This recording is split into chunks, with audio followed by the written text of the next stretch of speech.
Alors Yasmina, c'était aux alentours de 20h hier soir. Nous sommes devant une station-service, station de lavage plus précisément aux abords de la commune.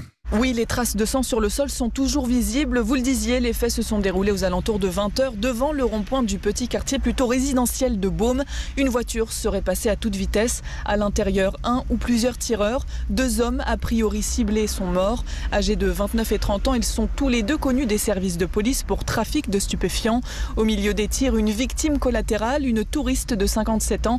Elle passait avec son mari à scooter. Elle est morte sur le coup. Une habitante raconte. On aurait dit des pétards en fait. J'ai dit qu'est-ce qui se passe et il fallait que les pompiers, le SAMU. Et là c'est là qu'après je suis descendu, j'ai vu la dame morte. La dame était étalée par terre, hein. Ça a été lamentable. On se croyait au Far West, c'est quand même pas normal. C'est un quartier calme, vous le voyez. L'attaque aurait été violente et rapide, 1 minute environ selon les témoins. Autour de la station-service, des impacts de balles à une 50aine de mètres. Une 30aine de douilles a été retrouvée.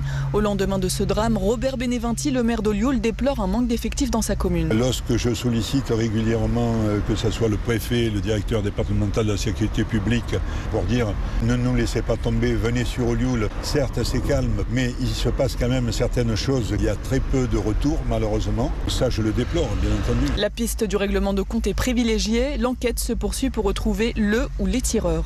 Yasmina Katou, envoyée spéciale d'Europe 1 à Olioul dans le Var.